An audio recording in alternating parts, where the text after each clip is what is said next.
Morning. We'll do a sound check here. 1, 2, 3, 4, 5. Good? All right, thanks.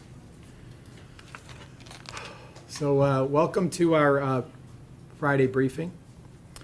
Here with me today, as is customary, is County Executive Armin Budish. We also have Dr. Heidi Gullett with us today to provide our customary data roundup. And we have a special guest today, actually the very first preventive medicine resident that came to work with us 10 years ago here at the Board of Health, Dr. Johnny Rose, to talk about some interesting data that he's been working on that sort of helps us understand a bit of an eye into the future on our trending. And he'll talk about some of that important data as well. So with that, I wanted to pause and allow Executive Budish to start us off as he usually does. Armin?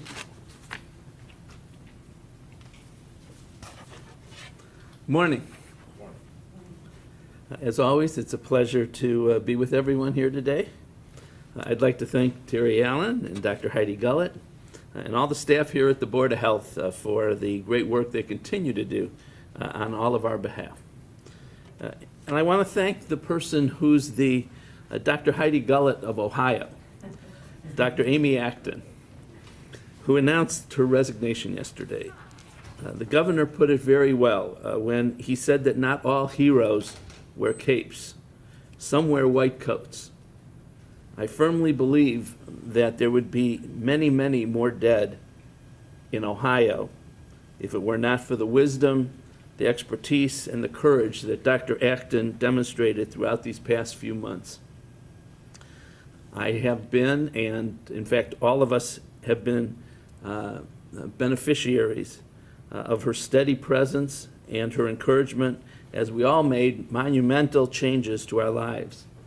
So I want to thank Dr. Acton from the bottom of my heart for her great work. I'd like to continue to talk about racial inequity and the protests that have engulfed our country and the world. I spoke about this last week, but this has to be an ongoing conversation. People want more than words. They want substantive change.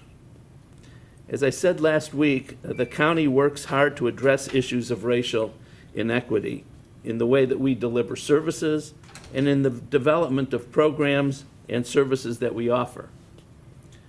For example, we were a founding participant in First Year Cleveland to attack the horrific rates of infant mortality, especially in our minority community.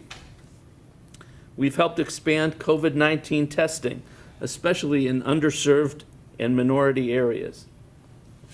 We've created a small business stabilization fund focused on low and moderate income communities with significant minority populations. And we've done a lot more, but we need to do even more. So today I want to say I'm recommending to Council 15 local civic and business leaders for appointment to the Cuyahoga County Citizens Advisory Council on Equity. This council was formed through legislation introduced by County Council members Dale Miller and Yvonne Conwell. I'm recommending that these leaders come together to review the full range of equity issues that exist in Cuyahoga County, to make sure that we're being fair and inclusive. And if changes are required in the way we do things, I'll ask that they give us specific recommendations. I look forward to working with them. Separately, and starting with our Health and Human Services group, we're initiating a collaborative and internal staff-led group to look at the impact of our county services and programs on people today, people of color. I expect that group to develop and track measures that'll provide us with data, with a data-informed approach. We'll make changes to our programs if and when we see unexpected negative outcomes. And we're doing more. There's been an outcry across the country to defund police. Now, what does that mean? If you listen to the people calling out for this, it actually can mean a whole lot of different things. But one of the key points consistently raised is that police are performing some duties that might be better done by social workers or human service professionals. We've been planning this exact approach already, even before the protests, and without defunding our law enforcement. We recently sent out an RFP, a request for proposals, for creation of a diversion center. Our diversion center will be both a physical space and a new approach. Instead of arresting someone who has mental health challenges or drug and addiction problems, we want to redirect them into the diversion center where they can be stabilized, treated to get better, and given resources like job training to become a productive member of our community. We've spent months planning this and reaching out to places that have similar approaches in place around the country. And I can tell you there aren't a lot of similar programs. So I'm proud that we will be one of the first in the country to stand up a diversion center, helping and healing people instead of arresting and incarcerating them. Of course, some people will still end up in jail. And we take the health of our inmates very seriously, and the health of our staff there very seriously. From the very beginning of the COVID crisis, we knew that any congregate setting, whether it was a homeless shelter, a group home, or our jail, any congregate setting was in real danger of seeing rapid and uncontrolled spread of the virus. So working with Metro Health, we stood up an aggressive testing and containment strategy at the jail. And I'm pleased to say that we are doing great. Our jail is far outperforming other jails and prisons in Ohio and around the country. Ohio has had 4,769 confirmed COVID cases in its prison system, the third highest in the country, just behind Texas and the federal prison system.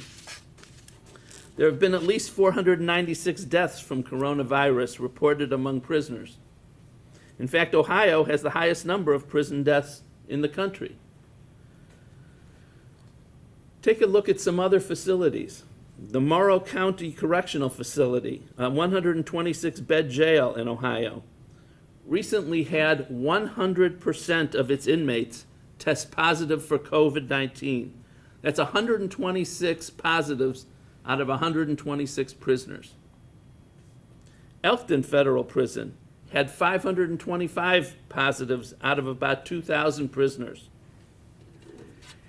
In the Cuyahoga County Jail yesterday, we had 2 cases of COVID, 2 cases out of about 1,100 current prisoners. 2 out of 1,100, that's about, well, it's not a lot, put it that way. Small percentage. That's amazing, and it's a real testament to our jail staff and Metro Health for the awesome job they're doing there. Having a plan in place and being prepared as we were has definitely saved lives. And the judges and prosecutors have really made the difference. By reducing the jail population, they've created the space necessary in our facility to isolate and protect prisoners. Finally, I want to switch gears and announce that the county has put before the county council the rent relief program. We know that the economic fallout of the COVID crisis has been devastating, and we've created many new programs to address that, from small business loans to our virtual job fairs and more. Recently, the U.S. Census Bureau did a survey showing that over 21% of Ohio residents are currently unable to make their monthly housing payment. That's 21%, that's 1 in 5 can't make their rent payments. Locally, our unemployment rate has skyrocketed to more than 23% in April. People who aren't working are going to have an impossible time paying their rent. CNBC and other news outlets have warned of a tsunami of evictions coming.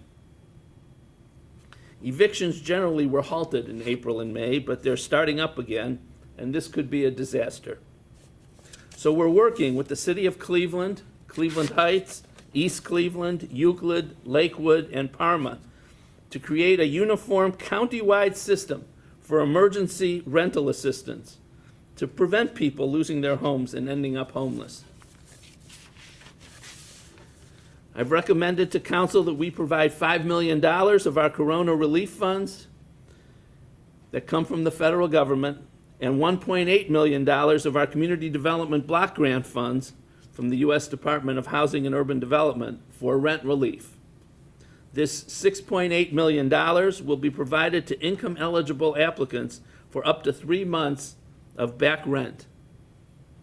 The checks will be made out to their landlords, which should not only help renters by keeping them in their homes, but this program should also stem the economic disaster that could hurt building owners, the landlords. The Cleveland Housing Network will be ready for applications on July 1st, but anyone who needs assistance now should call 211. Call now and get in line. We want to keep people in their homes, in their apartments. We're doing everything we can to get our residents through this coronavirus economic crisis. Thank you.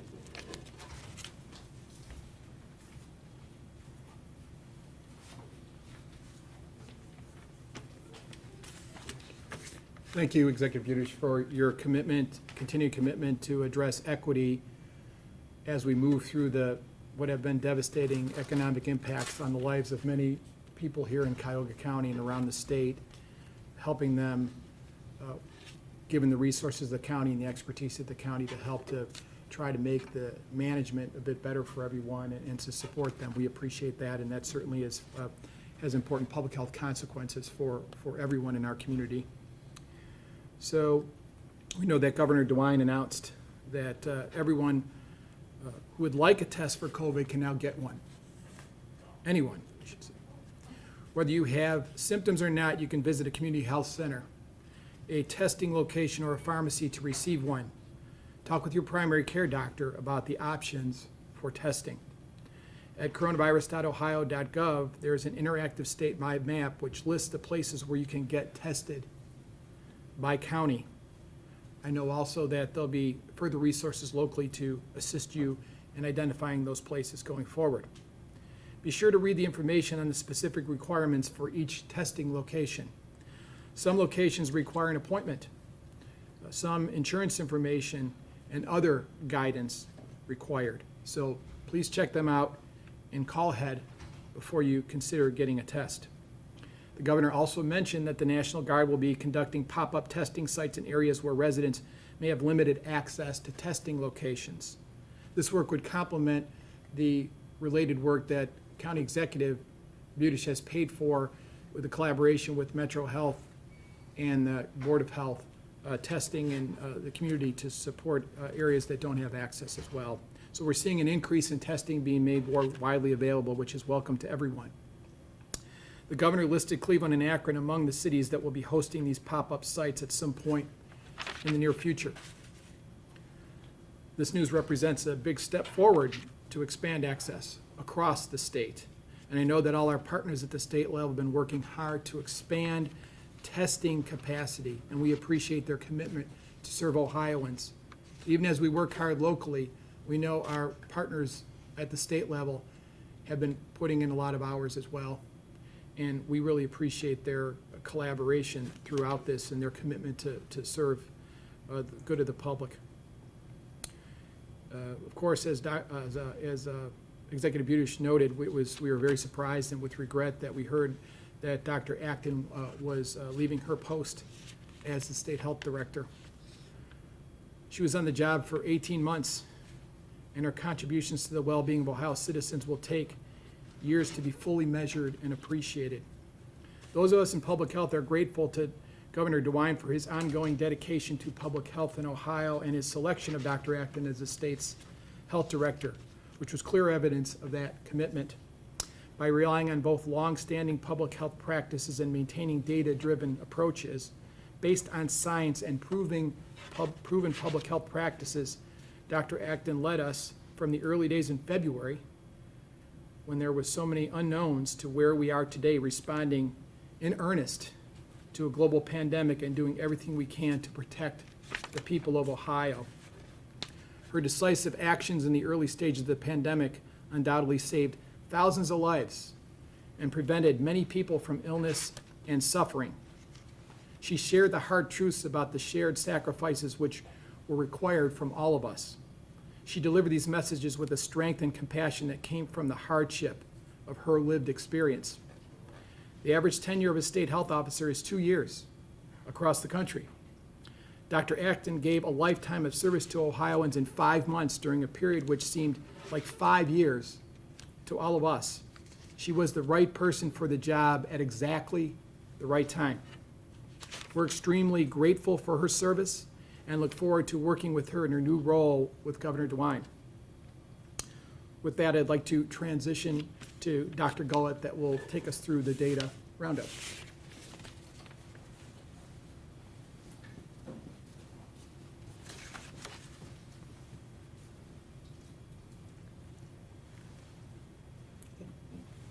Good morning. I'd like to thank all of our media partners who continue to come so regularly from when we had 3 times a week to twice a week, now to weekly. We're just forever grateful for your support and your partnership in ensuring that our community has all the information they need on the impact of COVID-19 everywhere here locally. I also want to acknowledge that I see many of you out reporting and videoing our testing sites and other places during the week. And so I just want to acknowledge that sacrifice that you all continue to make even during the most intense times of this pandemic over the last few months. So thank you for that. I'd also like, in my moment of gratitude this morning, to echo the comments of my colleagues this morning about Dr. Acton. Your strong leadership, calm, and encouraging presence have been really powerful for all of us, particularly those of us on the front lines in local public health across the state of Ohio and actually across the country. Your swift and decisive action has really protected all of us and given us the guidance that we needed where there was no playbook.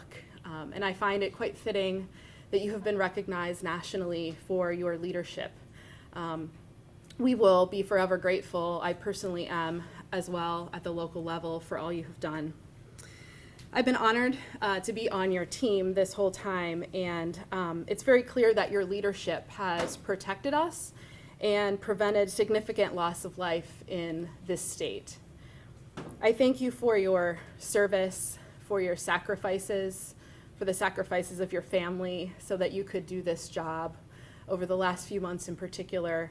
And as another female physician and a fellow mom, I thank you very much. I've told Dr. Acton this a few times, but it's really inspiring to see what you have done for our community and for our state, and I will be forever grateful for that. I will now pause a moment to allow the cameras to swing over to the slides, and then I will transition to Dr. Rose.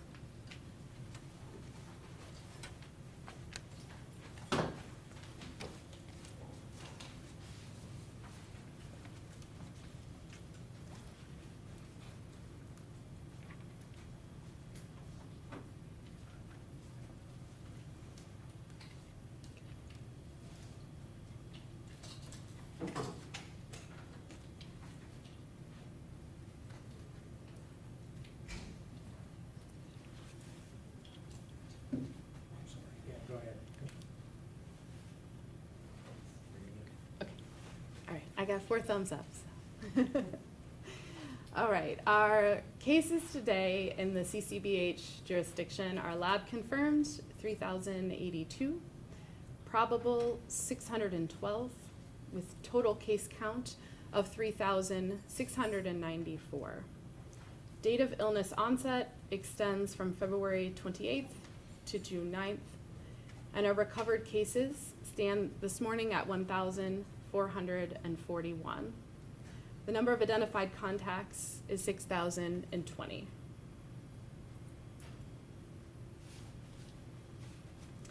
The average age has stayed steady for us as we have a very wide range, and we have so for some time. 1 week to 102 years of age. And our median age has actually been stable for a while at 51 years of age for all cases. The sex of our cases, the breakdown is 57.5% female and 42.5% male, which has also been relatively stable.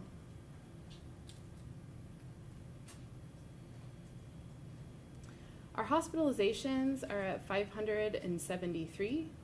We've had 571 adult hospitalizations and 2 pediatric, but I did want to clarify that those age ranges are from age 0 to 19 for those 2 hospitalizations that are considered pediatric.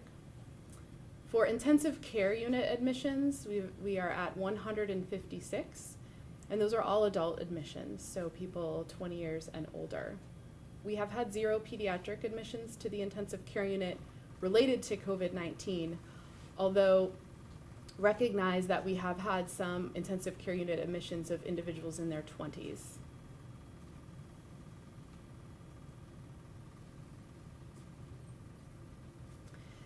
This is our cumulative count, and it has yet another week added to it. We're just trying to provide multiple ways for the public to understand the impact of this infection in our community as time goes on, as months that maybe seem like years extend on. This is going to be with us for a while, so it's important to understand what this looks like as it evolves.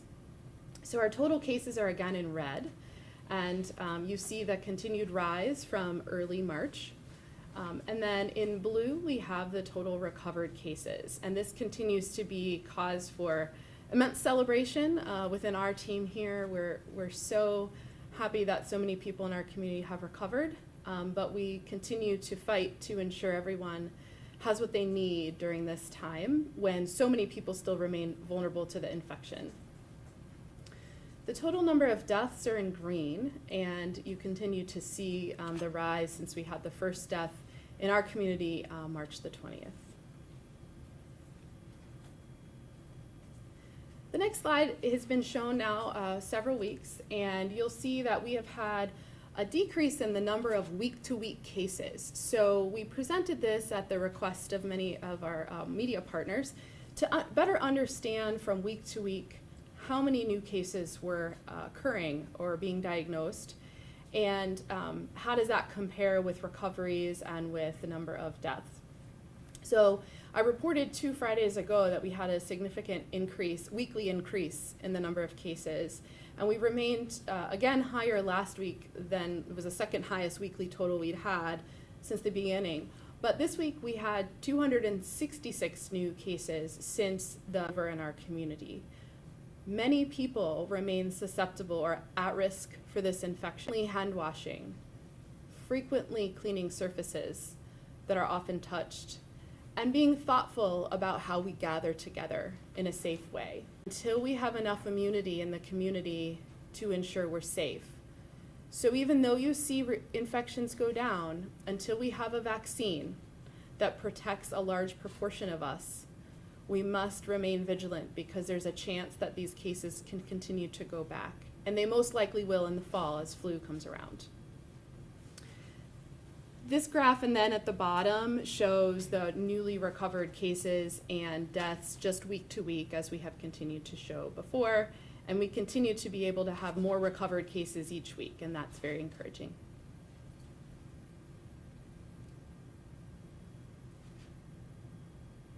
So the number of healthcare workers has remained in the low 20%. This is up just slightly from last week, but that is pretty similar to prior weeks.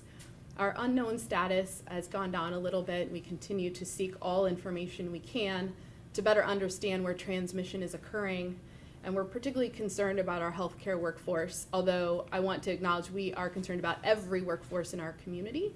It's simply that our healthcare workforce has had the highest exposures, and we have been so grateful for the personal protective equipment that our county executive and his team have ensured is available to our entire community. Pre-existing conditions for all cases are about 44%. So about 44% of our cases have one of those conditions that makes you at higher risk for complications. So again, those are things like diabetes, heart disease and lung disease, cancer, and other conditions that affect the immune system.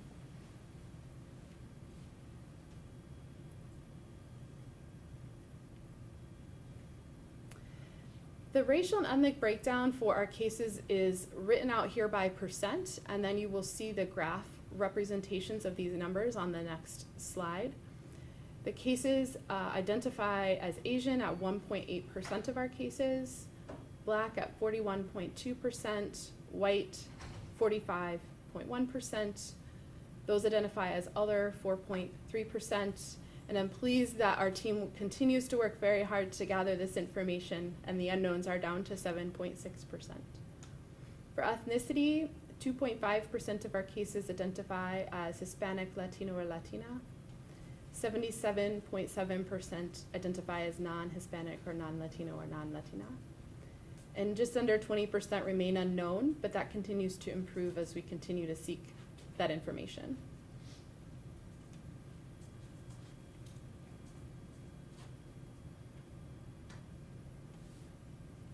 This is the same information as I mentioned in graph form, and again, all of these data will be available for you on our website shortly after our press conference.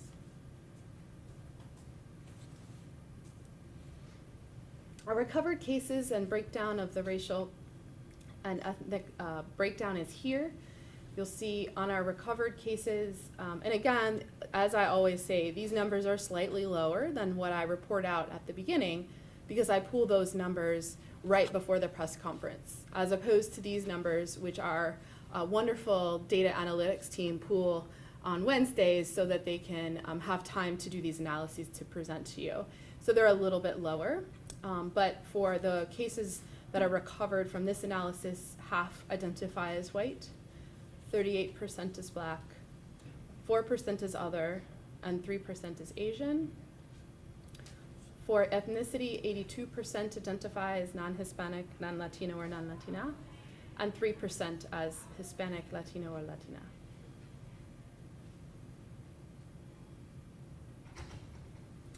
For hospitalizations, and the next slide is the intensive care unit breakdown by race and ethnicity, which I have been presenting for a number of weeks. 49% of all cases who are hospitalized at any point during their illness identify as Black, 42% is white, 5% as other, and 2% is Asian. For ethnicity, 83% identify as non-Hispanic or non-Latino or non-Latina, and 3% as Hispanic, Latino, or Latina.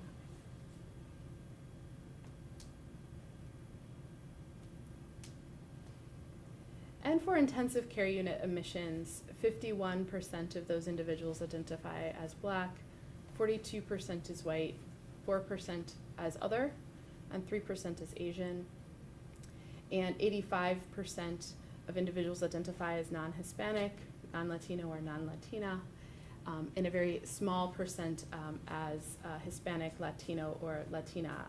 And it is a very small number, which is why I'm not giving you the exact number to protect privacy.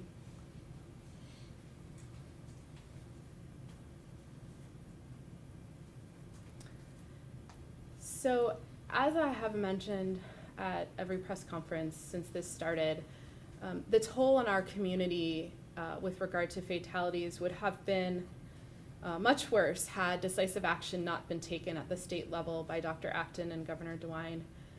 But the loss of life is still quite devastating, and every single one of these individuals is a member of our community who has been lost, and they have a grieving family. And so we continue to remember all of you and to support you as best we can during this time. I also want to acknowledge the significant impact this has had on our elder community with our median age, which I'll present in a minute, remaining in the 80s for loss of life. So recognize that these numbers are not data points, they are people.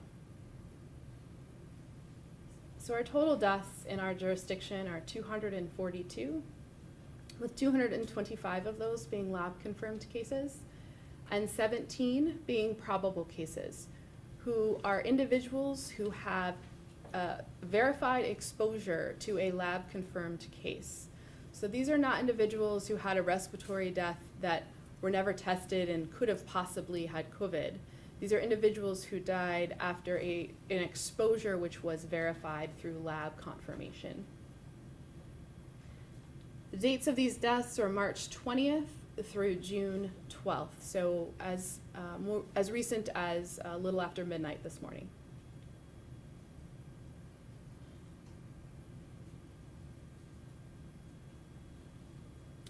The age range for the deaths in our community is 36 to 101, and as I already mentioned, the median age remains at 81 years of age, and 54.5% identified as female and 45.5% as male. The racial and ethnic breakdown for those who have died from COVID in our community is here with the graph to follow. 0.9% of our deaths identify as Asian, 27.7% is Black, 69.4% is white, 0.4% identify as other, and 1.7% is unknown, which again, you'll notice if you've been following us, that number has significantly dropped, but we won't stop until we have this information for everyone. Ethnicity, 0.4% of our cases identify as Hispanic or Latino or Latina, and 96.6% is non-Hispanic, non-Latino or non-Latina, and we are at 3% of unknown ethnicity. This is the same information in graph form, and this again will be available on our website.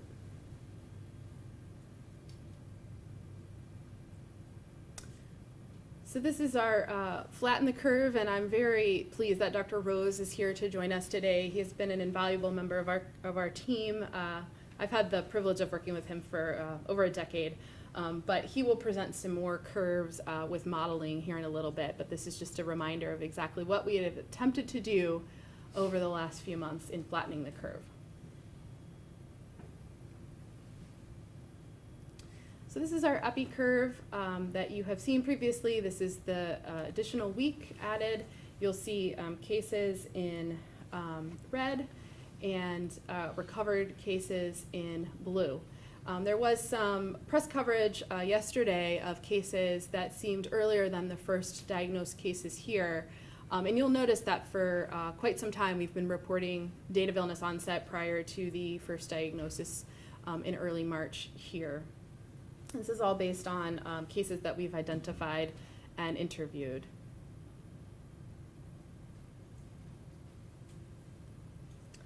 This is our weekly update to our combined map for cases in the city of Cleveland and in the other Cuyahoga County municipalities that are covered under our jurisdiction. This is, again, the location of where cases identify as living. Currently, this is not necessarily where transmission occurred. And you'll notice that the map continues to darken in many zip codes in our county, which is indicative of increased number of cases.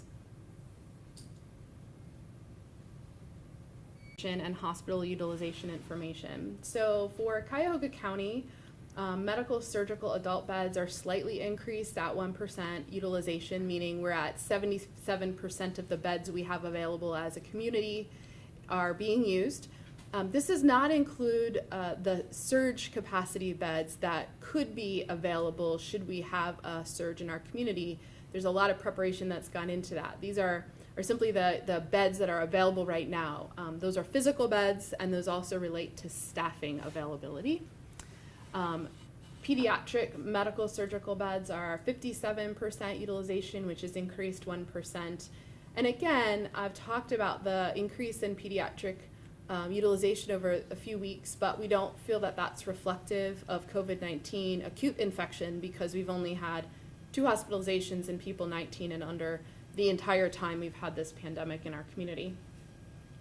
And critical care adult beds, we have 78% utilization, which is up 6% from last week.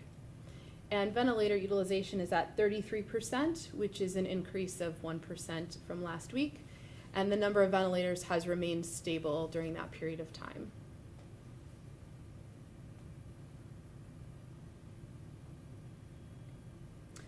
This is the graphical representation of what I've shared, but goes back to when we were first able to obtain this information in March. And you'll see in blue the adult medical beds with that sort of relatively stable, slight rise over the last month or so. And then critical care adult beds are in gray. So those are the adults are the two highest utilizations of the top lines. In orange, you'll see that pediatric medical beds, and you see that rise. And then again, ventilators have been pretty stable, with the exception of the early April rise in the utilization of ventilators that we saw previously. And remember that these numbers reflect also people who are hospitalized now for post-surgical indications, now that our hospitals have opened back up to elective procedures, and they can be things that require a hospitalization following those procedures.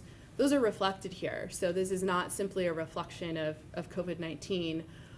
So I just want to make sure that everyone recognizes that context for our hospitals opening back up to their full scope of services.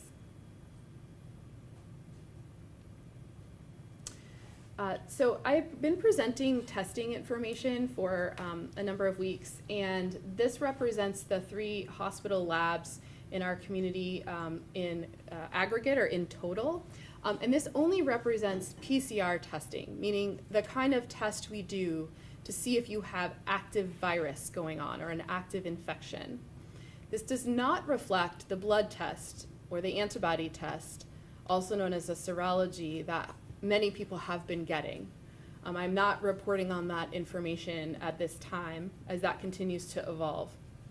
So the total tests from our hospital labs for this past week are actually down about 2,000. And our range has been anywhere since the beginning of May between about 10,500 and about 15,700. So you can see this past week we're sort of right in the middle of that range. And the other important thing is that the percent positive, meaning the number of positive tests over the total number of tests that were done, has significantly decreased. If you've been following our numbers over time, it's gone down a lot, which we would expect because we're testing people in the community and we're now testing people without symptoms. So our overall percent positive of those 13,000 tests was 3.7%, although individual hospital labs ranged from 3.2 to 4.8% over the past week. Again, this does not include the private labs in our community who are also supporting testing. So those would be labs that support the pharmacies that are having testing availability, as well as the labs that many outpatient doctors' offices use that are not associated with our hospital labs.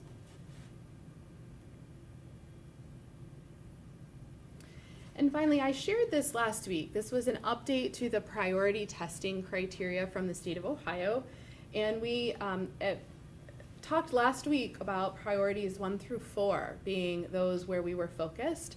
And priority 5 would be on the horizon. And the governor brought that into play yesterday. And so we are now testing everyone regardless of symptoms or regardless of where they fit in any of these priorities.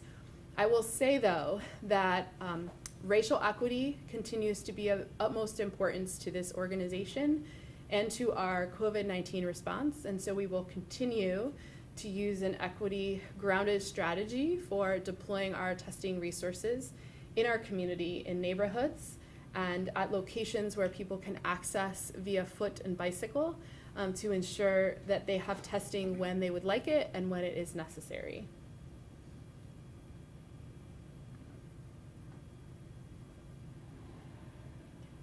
So at this point, the cameras can stay where they are, and I'm going to transition to my colleague, Dr. Johnny Rose, who is an MD, PhD epidemiologist and modeler who has been just an invaluable asset in our understanding of predictive modeling for the local community, And I'm really grateful that he has come and joined us today. He's in the midst of trying to write a lot of grants and still, stamp out a pandemic. So, Johnny, thank you so much for being here.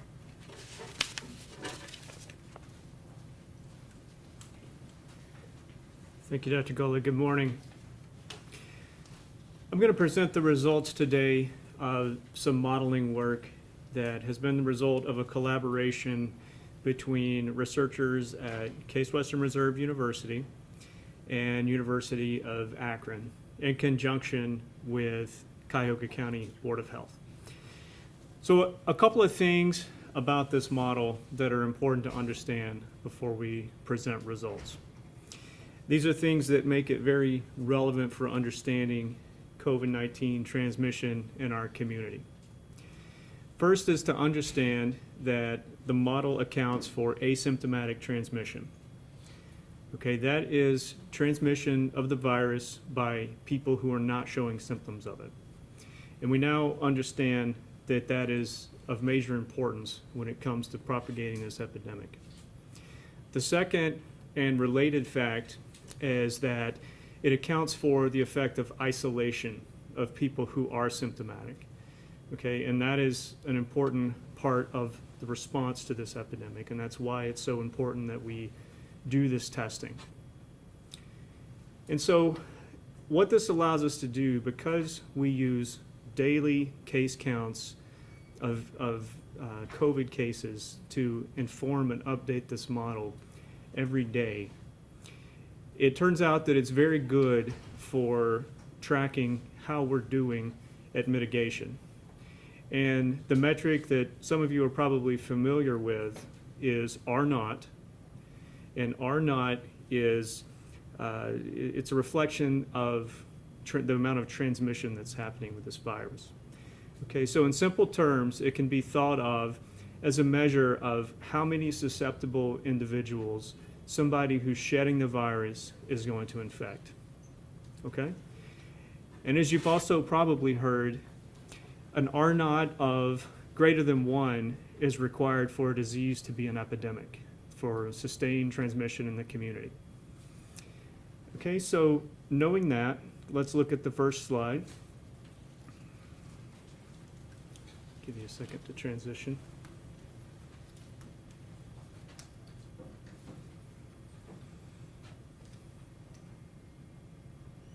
Good? All right. So this first slide shows for Cuyahoga County, our communities are not. Okay? And if you'll notice, two important things. R0 took a big dive in the second half of March. And from about the third week of May, we've been below 1 with pretty good certainty. Okay? And so what does this mean? Nothing about the virus has changed. Okay? This is us. This is us who have changed our behavior, right? This is wearing masks. This is social distancing. These are all those painful measures that we've taken over the last few months. Okay? And as a good reflection of that, on the next slide, you can see where Ohio's stay-at-home order came into effect. Okay? Shortly thereafter, there was a dramatic decrease in R0. And this was not the virus changing again. This was our rate of contact in the community changing. Okay? And we can also use this model to predict, just like we would predict with a weather forecast. And so what I'm going to show you on the next slide, if you want to go ahead and move it. These are our predictions over the remainder of June. And so as you can see, this is encouraging. So we really see that we expect cases to pretty steadily decline over the remainder of the month. What do the shaded areas mean? The darker shaded areas are what we call the the 50% uncertainty envelope, the lighter shaded areas that are wider, the 75% uncertainty envelope. This just reflects our confidence in these estimates. And you can see that even in a most pessimistic scenario, that we're still on the decline. Now, what does this mean? Does this mean this is a long-term trend? Definitely not. This is just taking us through the end of June, so we can't infer much beyond that. But we do feel quite confident that we are going to continue this trend for at least the next few weeks, given current social mitigation measures, right? It doesn't mean either that we can abandon those important mitigation measures. And to show you the importance of what we've been doing, on the next slide, I want to show you what would have happened without all the activity, all the sacrifices that we've all made since March. If you'll go to the next slide, this is projecting without the stay-at-home order. This is without social distancing, without masks, without quarantining, without isolation, any of those things. And look at the scale, the vertical scale on this graph. This is a logarithmic scale, so it goes up to 10,000. So these are the number of cases we would be expecting per day. And it doesn't matter what health system and what community, this is beyond the surge capacity of any health system.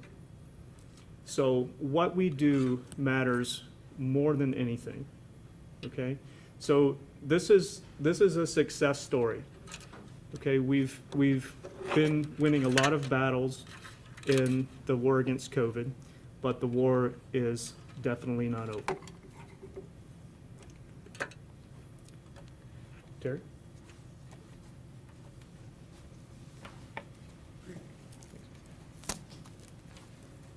Thank you, Dr. Rose. So that's, I'll wait for people to transition here.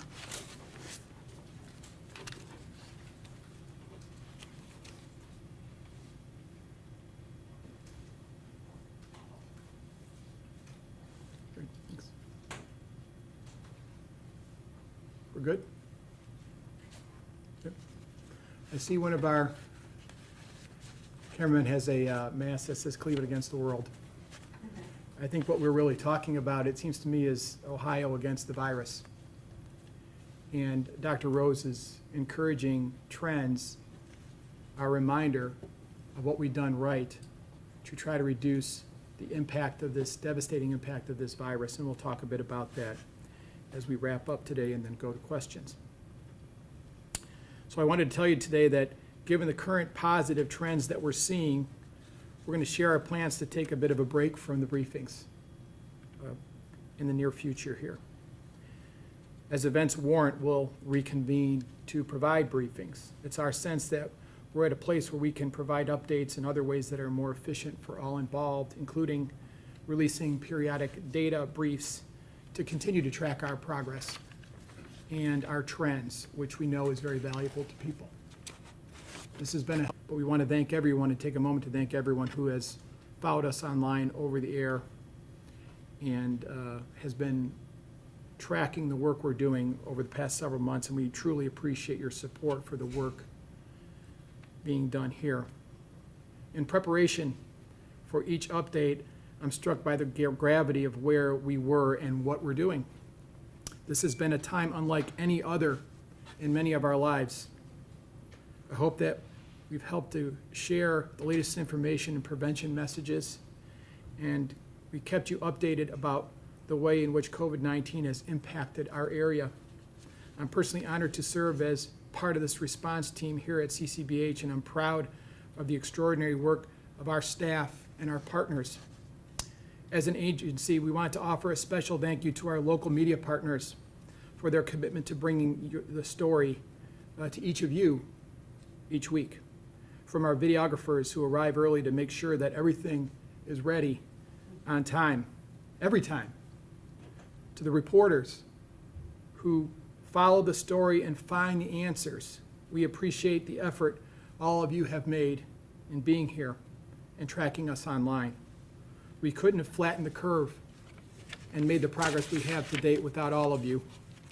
To our friends in the county administration, your technical support for these updates have been invaluable. We thank our colleagues at the Emergency Operations Center who have worked hard to disseminate public health information and provide important personal protective equipment to protect people in a whole range of sectors. A special thanks to Executive Budish for this collaboration and support from his entire administration and all the Health and Human Services staff that have worked so closely with us in this response in so many ways. The media crew that is here every week bringing our live stream to life on Facebook and YouTube has done a tremendous job. And I most certainly want to thank Heather, Paul, and Ben for being here to provide translation for the hearing impaired. It's an important resource. I apologize for all the times I started talking too rapidly. And I think now that we're taking a break, and we're all a bit tired, I'm perhaps talking at the right pace to make it manageable for you, so thank you. We truly could not have done this without everyone. And I think our vigilance to date has served us well. What do we know? We know that cloth masks work. And the more people that wear cloth masks, the more protected we are as a community. Remote working and staying home when you're sick works. Protecting our seniors and other vulnerable populations remains essential. As we look ahead, please continue to follow us on our website and social media outlets for the latest information, and visit coronavirus.ohio.gov to follow the guidance and recommendations from the state. The health of our economy is a contingent upon the health of our people. Continuing to follow these tried and true public health principles is the only way forward. And as we take a breath and prepare for the possibility of a fall surge that we certainly hope we can avoid. Finally, Dr. Gullett has given us her all throughout this response. We'll be forever grateful for her commitment and sacrifices. I'm grateful for the commitment and sacrifices of everyone here that's been part of this process and for everyone in our community.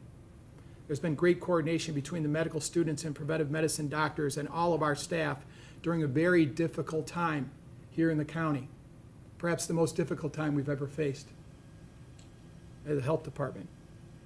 As Heidi has told us many times, it's important that we're kind to each other, especially during these difficult times. I think that's when it matters most. Please remember that part of being kind and demonstrating respect for one another means it means that we must continue to follow the public health protective measures that have served us so well as we sustain our gains. In fact, it's the only way forward through the uncertainty that the future brings. So with that, I want to pause and open the floor for a few questions. What a shocker. You and Dr. Rose and Dr. Gullett have done a great job of kind of framing it, that it looks as though it's trending correctly, but we're not over. And we had I guess there's some pushback to certainly Dr. Ackman resigning. I don't know if it's a result of that or not, but we've seen signs that say no masks allowed. So, aside from the fact that that's maybe irresponsible, is there a lot of pushback? And I guess what is the message that you want to send about people that are actually consciously flying in the face of this? Flying in the face of precaution and safety. Right. So I can start if others may have comments they want to share. But I'll start off. So Vic's question was, there have been some concerns out there expressed, and perhaps some people that have different feelings about the safety measures that have been brought forward about the use of masks and other protective measures. We understand people's freedom is important, but I think from our standpoint, the sacrifices we make are important for the collective, for the community, for the society, I think it's a demonstration of wearing masks and the idea of people now working remotely, which, by the way, I think is here to stay at some level. It's probably good for our general well-being sometimes. I also think that the guidance around really staying home when you're sick and the old adage around washing your hands means something different to everyone. So these are not new public health protective measures. They've been using masks in hospitals and surgeries as long as anybody can remember. And there's a reason for that, because it protects people. So I understand people's concerns about their freedoms, but I think the cost related to that freedom is also support of the collective society. And so we've made some sacrifices. We've made some hard sacrifices that many people will remember. And some, I would say, standing here, that I can't possibly understand those sacrifices. But when we see the models that Dr. Rose has brought forward, they're encouraging to us. People's lives have been saved. And at the end of the day, that's what this has always been about.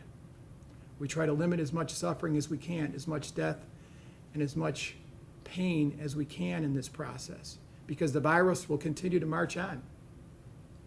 Many of us have not been exposed. The vast majority of us have not been exposed to this virus. And so we need to continue to do what we can. And I understand people have different feelings. It's a free country. And so we would hope that most people understand that these protective measures are not meant to be draconian. They're meant to protect the health of the public. You know, we have fluoridation in our water for a reason, right? Because it helps to protect our dental health. We have seatbelt rules in society and speed limits. We have protective caps on medicine bottles to protect our children and other vulnerable people. These are all public health preventive measures. In fact, on our wall behind us, behind some of the information there, is 100 years of different things that public health has done to improve the lives of people. So I appreciate the concerns, but I hope that people appeal to their better angels and continue to recognize that isn't really about them, the mask. It's about the people that they come in contact with.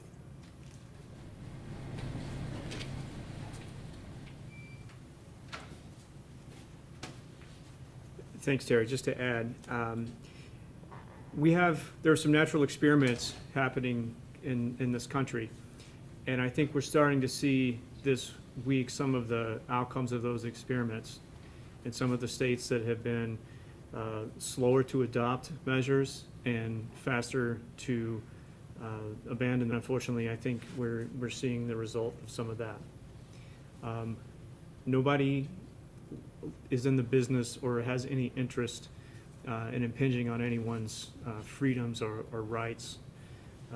We are all fans of those same rights. But I think that most people in our community are going to place the health and safety of others above any sort of ideology around this, and hopefully make choices accordingly, because we can see what the alternative can be.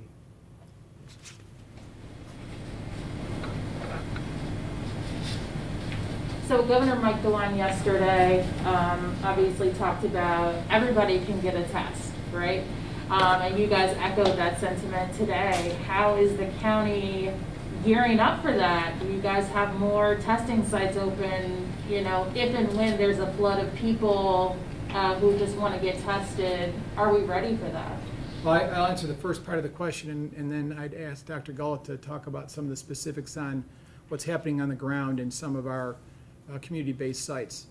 So it seems like 100 years ago, but I remember back in March when testing was hard to be found anywhere in the country, frankly. And so we've come a long way since then, and I think quite rapidly we've seen a change in the past few weeks of increased testing capacity. So what's happened? We had concerns in the past around the availability of the actual kits to test, the swabs, which early on were made in Italy, and they were amidst a huge surge. And so that meant availability of test kits, given Wuhan's use of them and the initial response there. So that was a gap. We had then a gap around the equipment to actually run the tests. We had a gap around the chemicals or reagents, as they're called, to run the actual assays to give results.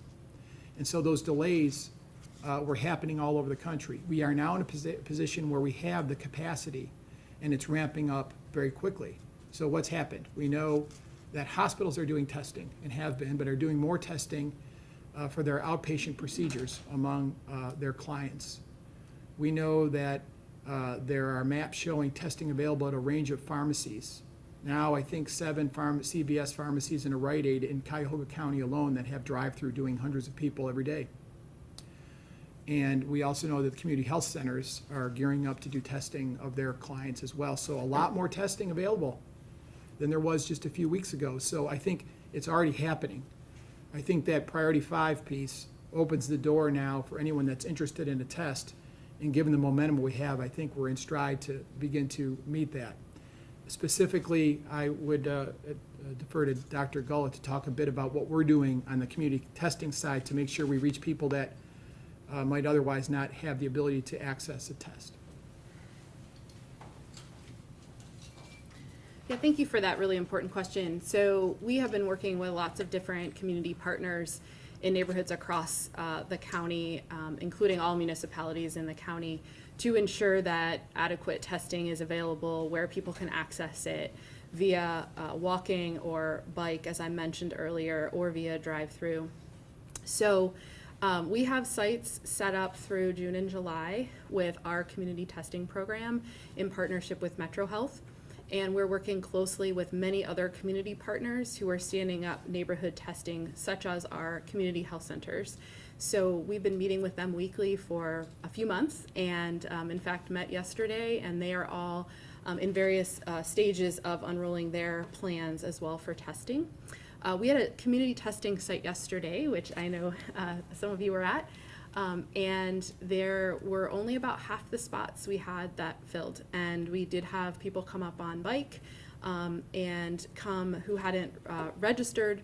And we registered them on site and were able to give them a test.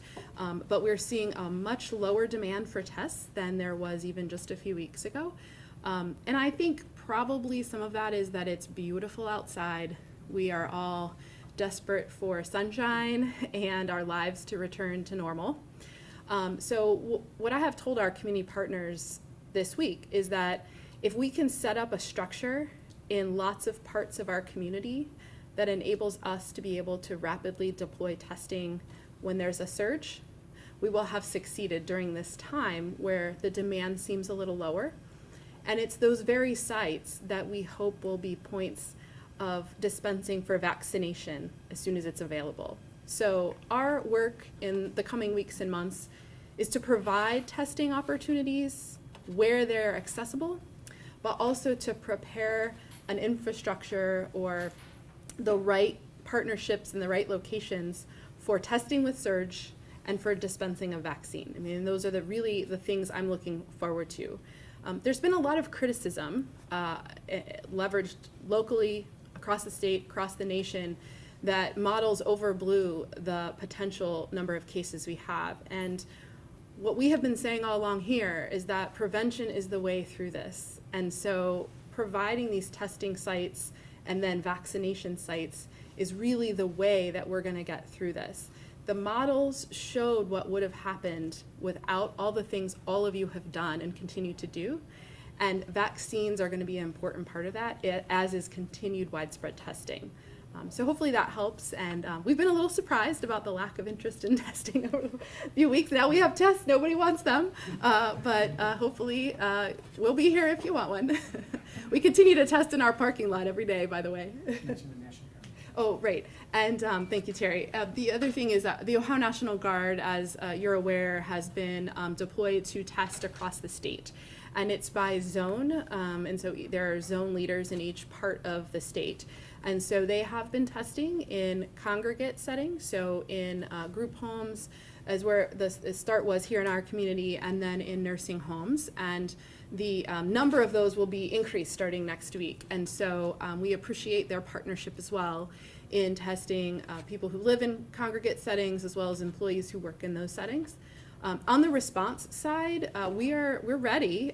We have handled far more cases, as you can see from a few weeks ago, than we are right now, and so we're ready to respond should there be an increase in cases with the increased testing. But the National Guard is an important partner in this, and we appreciate the governor's support of testing.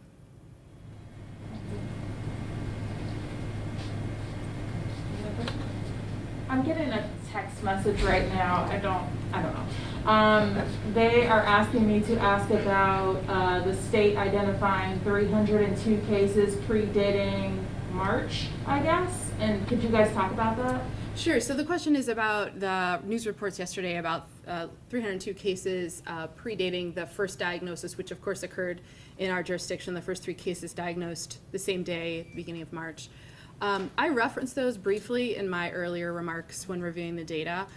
We've known that the onset of symptoms for a number of our cases was prior to that first week of March.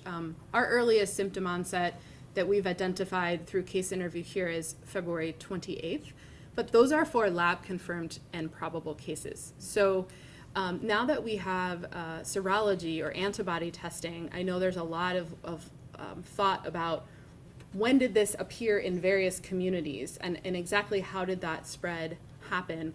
And so there is a lot of work being done to understand if there were people who had infections that resembled COVID before we had PCR tests available, and could that indicate the time frame of the virus circulating here before that? So again, we don't have anything more to report on that today. We do appreciate all the incredible detective work that's been happening to really isolate when this virus first appeared. But we do know in our community, circulation was, with certainty we can say circulation was happening at the end of February. And whether it was before that or not, we're still waiting on some other information to help us understand that better. We'll take one more question. I have one more. Sure. This is for Mr. Budish. You talked about the diversion center. I would love to hear more about that.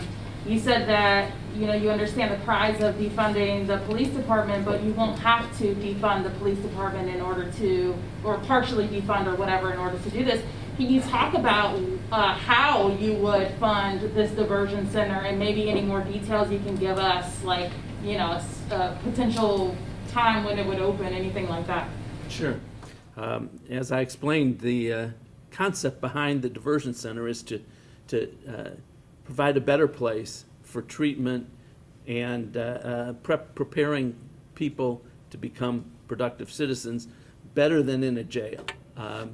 Right now, the jails are the biggest mental health and addiction providers, not just in Ohio, but everywhere. And that's not where it should be happening. Clearly, some people will have to go to jail. There's no question about that. But lots of people, we believe, and the experts believe, can be diverted from the criminal justice system prior to going into the criminal justice system, which is what a lot of the discussion now in the country is all about. We, in the last budget, set aside $2.5 million in a year for the diversion program. We did that out of our regular funding. We didn't have to cut law enforcement to do that. We still don't intend to have to cut law enforcement to do that. We've come up with other sources. We also settled several of our opioid cases. We believe that we can use some of that funding to support a diversion center program. So we've been out in the community trying to raise some money for a physical facility. Rick Giracosta from Medical Mutual has been very helpful to the county in helping us lead that effort. So we are out there trying to put together this diversion center. We have, as I mentioned, we went out already previously a week or two ago for an RFP to see what services are out there and what currently could be provided in the nature of a diversion program. We are prepared to do that. Thank you. And I would hope that we can do this fairly quickly, certainly before the end of the year. Thanks. Thank you.